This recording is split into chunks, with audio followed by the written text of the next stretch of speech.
In this episode, Ryan walks you through some of his recent deals to show you exactly how to make money right now, even during the lockdown. After listening to this episode, you will no longer have any excuse when it comes to understanding how to make money in any economy.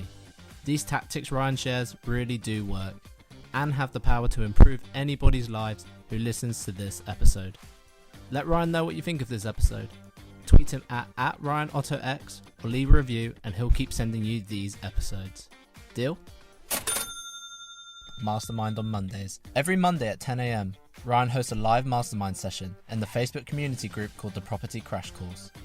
Get your burning questions answered around business, entrepreneurship, property investment, and more. Just post your question, problem, or challenge in the community group and tune into the live show called Mastermind on Mondays at 10 a.m. Hey podcasters, so I hope everybody is well. It's actually Father's Day right now. I hope you've all done something special for that father figure in your life. I know that my children have made today great for me. I got a lovely gift, a nice engraved brandy glass from my children, marking the occasion, and some lovely kind words on there, so really appreciate that. And I hope that you guys have made the effort, called your fathers if you're not in the same country or you can't be with them right now because of coronavirus. If you are in the same household, at least I hope that you're there. Anyways, let's get on with the episode. Okay, so in this episode, I just want to talk to you guys about a particular type of deal structure which is generating money right now in my business, and anybody else on here listening to this, my audience, my listeners, anybody can do this. This isn't complicated at all. So let me walk you through this particular deal structure which makes money in my business right now, and any of you guys can do the same, especially now in the current climate. This is perfect for right now. So let me go into this so you guys can see exactly how you can use this, make some money, generate some cash flow, replace your salary, get some cash into your business, maybe even save your business. Maybe it's as serious as this may be the only way you can feed your family right now. So, this particular deal structure. Okay, so there's a property, a landlord, actually a landlady, that came to me, when would this have been? About a year ago, just over a year ago.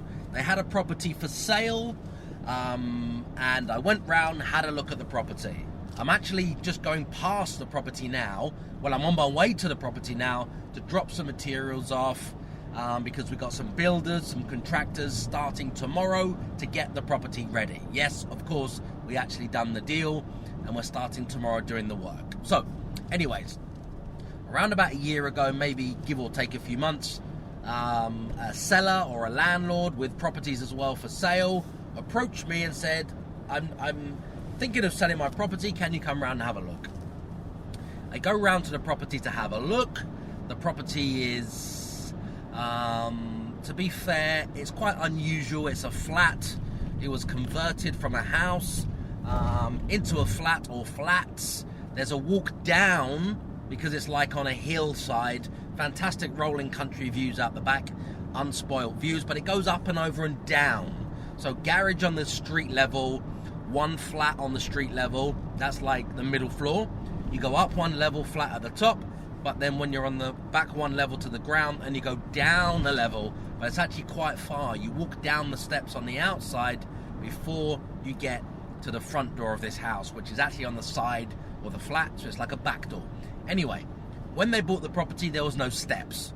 So as you can imagine, walking down a slope down the side of the building to get to your front door is not great, especially if it's been raining. Even worse if it's winter. So you can imagine, in the winter, it's an absolute nightmare just to get to your front door. So it wasn't that saleable when the property was purchased in the first place, to be fair. Anyway, they purchased a property many years ago, spent quite a lot of work, had a massive set of stairs added, maybe about 40 steps, I would say, off the top of my head. I can't recall. I'll be going back there in about 15 minutes. I'm heading there now, so probably about 40 steps or so, I would say, that you have to go down on the side of the building to get to the front door, which is on the side. Anyway, so they spent some money, put the steps in, then they had the property valued around about a year ago. The agent done the usual crap that the agent does, told the vendor it was worth somewhere in the region of about 285, 300, they said. 285, 300. Anyway, they approached me, my company, for a quick sale, like a quick cash sale, or something in the middle, like a hybrid. We buy things quick in cash. We can also delay completions and pay a little bit more. Maybe sit in the middle, add some value and resell the property or refinance a property. Anyway, so this particular deal, the only way it worked was me offering around about 225. So I said, look, it's been overvalued. The reality is you'll find out in hindsight in 6-9 months time that you haven't sold it at the 300, you haven't sold it at the 285, you won't even get offers anywhere close to that. The reality is it's probably worth about 250, 260, then you got the stamp duty threshold and everything else. So we would buy it off you right now for cash for 225. I think it was 218 and I squeezed it up to 225. Anyway, this is over a year ago, okay, maybe a little bit more. Now,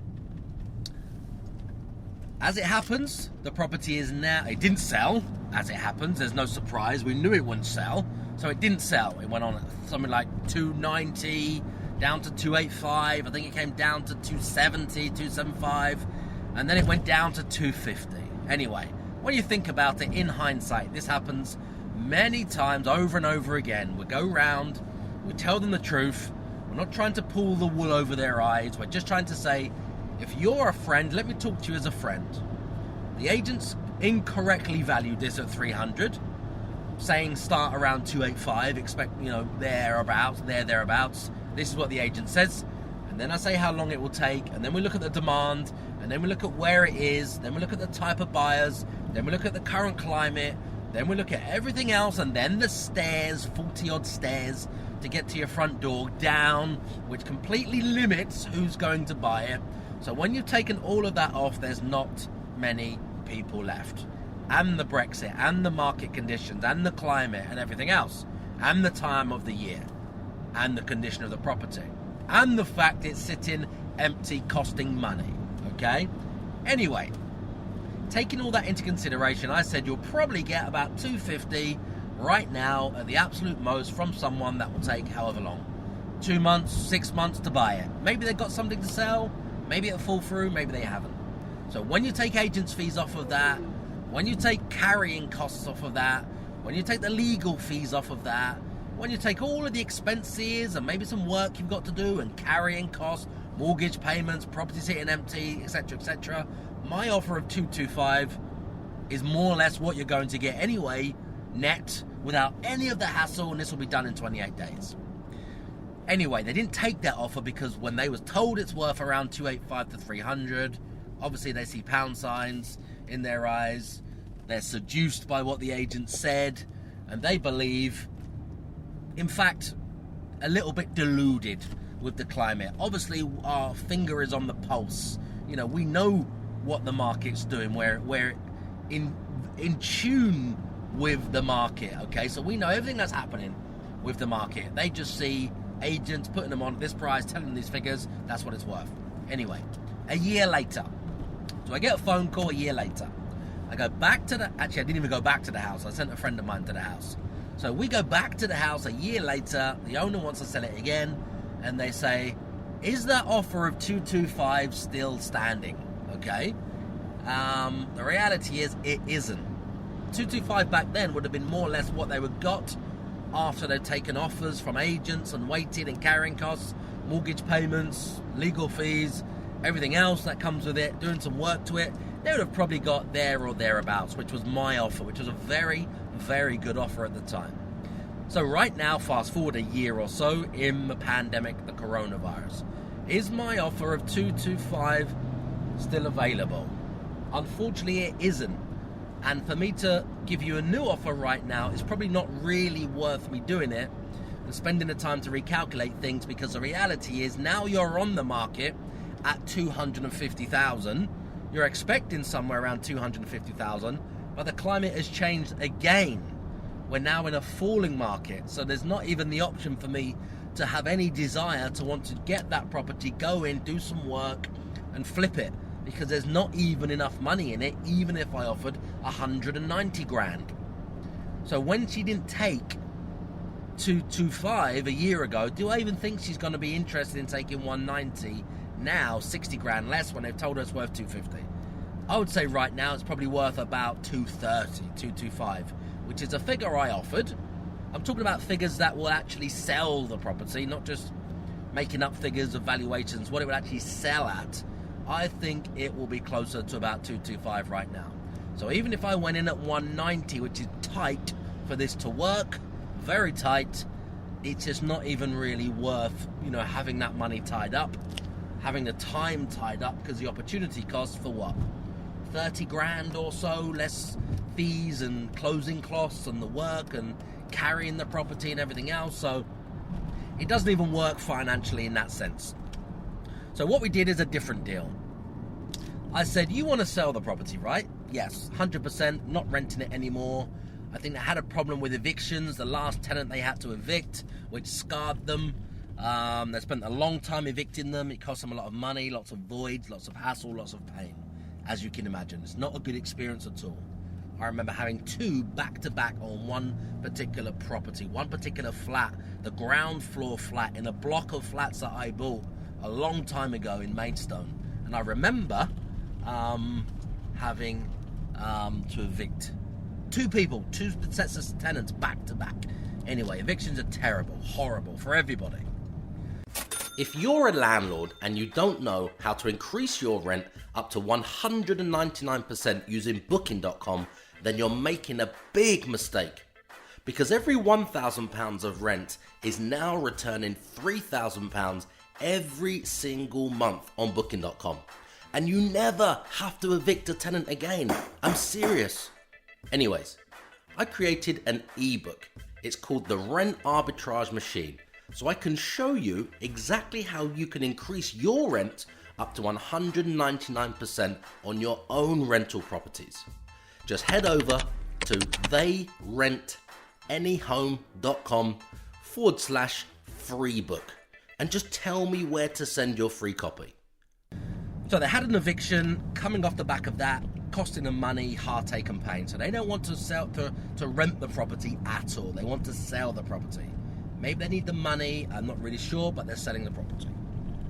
Anyways, so I said, I'm not really in the market to purchase, because I didn't even want to bother floating the idea of a 175, maybe 190 max offer.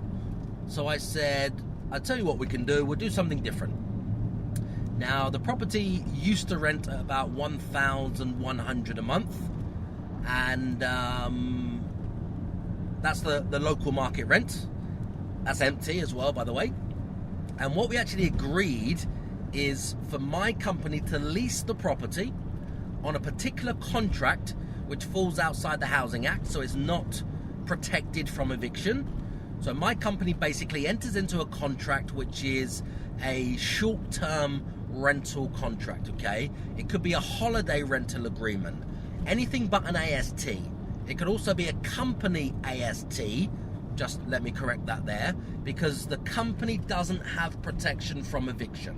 So let's imagine it's on any contract, a license, a company tenancy agreement, a holiday rental agreement, which falls outside the Housing Act.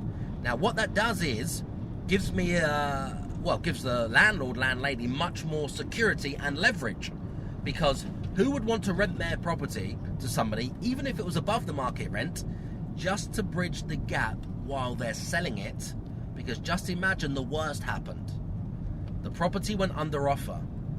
Maybe they got the money they asked for, maybe they got more, but the person buying said, great, I need to be in there in 6 weeks, 4 weeks, 3 weeks, even 2 weeks, or even 8 weeks.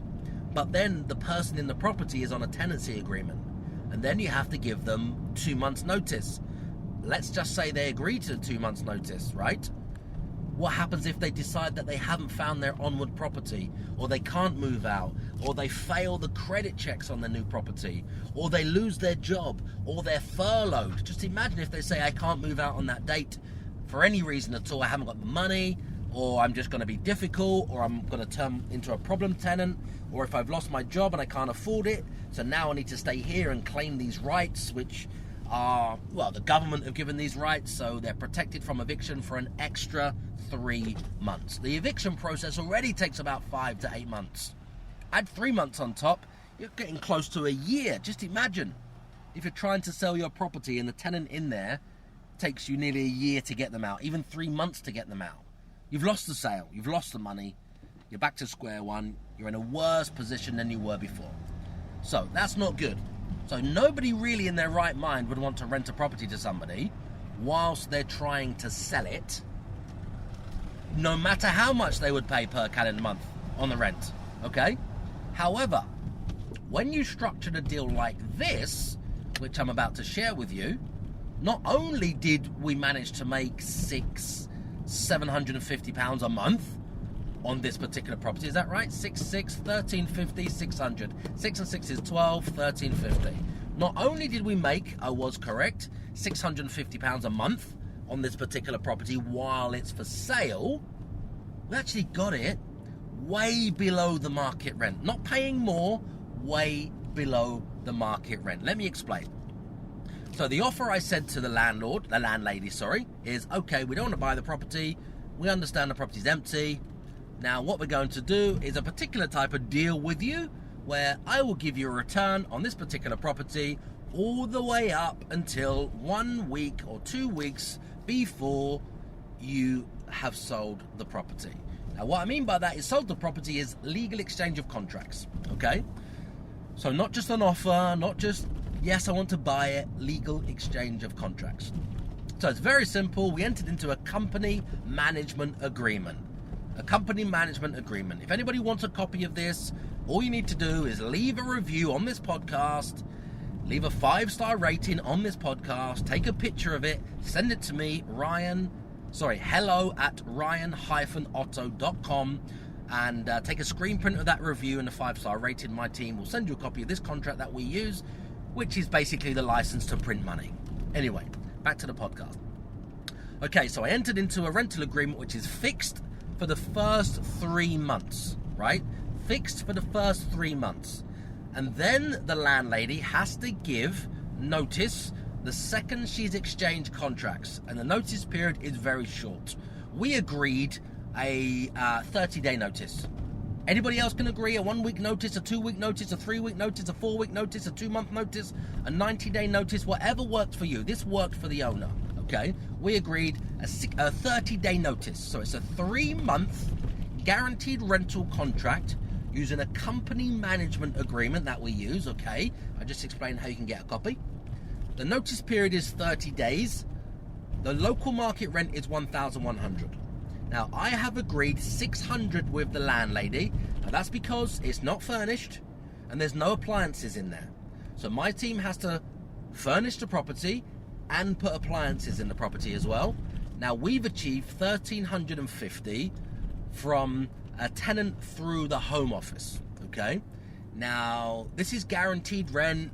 A tenant through the Home Office, they're not a problem tenant. They're not a problematic tenant. They're not trouble at all. It's just a mother and a daughter that needs short-term relocating for whatever reasons that they have, and my company is accommodating them here. Why did the vendor accept about £500 below the market rent? Now, if you can imagine, there's no money coming in on that property at all. Nothing at all. Hasn't been for months, and there won't be for months until the property's sold. The bills on the property must be in the region of 200, 225 a month. The bills, okay? So the bills must be in the region of 200, 225. Now, if you can imagine 200, 225 a month plus the void, which is rent that you've lost, it's a lot of money that it costs just sitting there empty. I know the mortgage is just over £600 a month, okay? So I've basically offered to pay the mortgage on this property. They have an income on this property, or they're not losing money on this property. At the same time, all the bills are covered. So right now they would be losing, let's say, $600 a month on the mortgage. Let's just say $200 on the bills. That's £800 a month that they're losing on this particular property. Okay, they're losing that £800 a month because that goes out and nothing comes in. And in the reality, it will probably take 3, 6, 9 months to sell anyway because of the climate that we are in. Make sure you've subscribed, because tomorrow you'll get nothing but the truth on Tuesdays. Every Tuesday, you'll get nothing but the truth. This offensive and explicit episode covers current issues, trending topics, and more that will punch you in the face with the truth. If you can't handle that, don't listen, because Ryan does not hold back. And if you're up to no good, we're watching. So now look at my offer. A guaranteed rental contract for 3 months, using a company rental agreement so there's no protection from the Housing Act. So no evictions. Whenever you need to sell, give us a notice, our tenant vacates. Now, we've offered to pay $600, which is the mortgage. $600 now covers the mortgage, and we cover the bills. Our tenant pays the bills. So we cover the bills, but our tenant pays us the money for the bills. So they're paying us $1,350 a month plus the bills, which is in the region of about $1,550, maybe even $1,600 a month, okay? Now, this property is only costing me £600. You probably think it's unheard of. How can you get it secured for £600 a month? But it's because of these exact things that I've just shared with you. These exact things. This is the leverage, but it's not one person wins and one person loses. This is everybody wins, because I have to furnish the property. I have to have appliances delivered to the property. The property is unlettable as it is at the moment. There's no appliances, no washing machine, no fridge, no freezer. Also, the landlord, the landlady, the vendor, they can't really find a tenant, because the tenant they find would typically want a 6-month AST, which is what she can't offer. So by coming to my company, I'm paying $600 a month to her. That covers her mortgage. I'm paying all of the bills, which I pass on to my tenant. My tenant is moving in 1 week. My team of guys is going in tomorrow to do some work to the property, which just costs us a few £100. To bring the property up to the standard we need it to be at for the Home Office. Interlinked smoke alarms, fire strips on the kitchen door, a padlock on the loft hatch, a thumb-turn lock on the front door lock, and a couple of other bits, I think. Now, my tenant is paying $1,350. That flat makes around £650 a month every single month until the property's sold, and we're on a notice. We're fixed for the first 3 months, and then the property is on a notice. Now, what do I think's going to happen? Well, first of all, that property will make 6, 12, 18, just under £2,000. Just under £2,000 in 3 months. Would anybody like an extra £2,000, just under £700 a month? Just by structuring deals in this particular way, deals that you'd think couldn't be done, money that you'd be leaving on the table. Excuse me. This is just one way to structure deals. Now, in reality, how long do I think this will go on for? Because of the climate, because of the market, because of the pandemic, because of the coronavirus, because of the instability, because of the state of the economy, because we're in a recession, people are nervous, uncertainty, all of those things mean it's a buyer's market, not a seller's market. Right, you can go into an estate agent right now and you can get 10, 20, 25% off just over the counter, finding motivated sellers that have empty properties, vacant properties, or a chain's broken down, they're trying to buy their dream home, etc., etc. You can get 10, 15, 20, even up to 25% off through an estate agent's window right now. So what does that mean for this particular deal? It's on at $250,000. I offered $225,000 over a year ago in a much better climate when the house or the flat was supposed to be worth about $285,000. How low do I think the vendor will go? I probably think she probably wouldn't even go a pound below $240 right now. Probably not even a pound below $240, because already she's looking at it that it was $285,000 last year. Now it's $250,000. I can't go down to $240,000, and I know what she owes on the mortgage as well. Okay, to make it financially viable for her, I know what she owes on the mortgage. How many people do I think are going to walk into an estate agent's window to buy a property right now in this climate, in that particular town or that particular village, with around 40 steps to walk down, in the condition that the property's in the pandemic, if they're going, what will they be offering? Now, I think they'll be offering somewhere in the region of about 225 starting place, around 225, 230. Now, depending on how long it takes to find the buyer, that's how long it takes, or that's how long we've got to rent the property. So it's dovetailed together. We're on a notice. We're in June now. Do I think it's going to sell this year? Very, very, very unlikely. But not at that price anyway. If it comes down considerably, then possibly. So what does that mean for me? Every single month that this property hasn't sold, my contract just rolls and I make £650 a month. That's it. Every single month the property hasn't sold, my contract just continues to roll after the 3 months and it makes £650 a month every single month. Now, I hope you got some value from this episode. It's about how we're structuring deals right now in the pandemic, in the current climate that we're in. It's just one deal structure this is for you guys. So I hope you got some value from this episode. I would love to hear your thoughts. And as it happens, I am here right now. I'm just pulling up, parking right now. This particular deal, this particular property, because there's builders starting tomorrow. So I'm just dropping some things off, having a quick look inside, making sure they've got the right spec, and they're in there tomorrow doing the work, ready for us to move our tenant in. So £650 a month there, guys, on this particular deal structure. Deals that most people would walk past, walk by, can't see the money, leave the money on the table, have no idea how to structure deals like this. This Father's Day, my gift to you guys. I hope you got some value from this. I'll keep delivering these episodes to you guys. All I want you to do is subscribe and just leave me a 5-star review and rating. Does that sound like a good deal? He's a #1 Amazon bestseller. He's an NLP manipulator. He's a property course seller. He's a Lamborghini driving multi-millionaire property guru. Forget that same old boring I am me narcissistic podcast format, because nobody gives a f***. This podcast is all about you. So I'm taking these few seconds to thank you for subscribing, to thank you for leaving your 5-star reviews, and thank you for sharing this show with all of your friends. My team and I will keep bringing you these episodes and answering all of your burning questions in my Facebook community group called Property Crash Course. If you can just keep telling all of your friends about this show.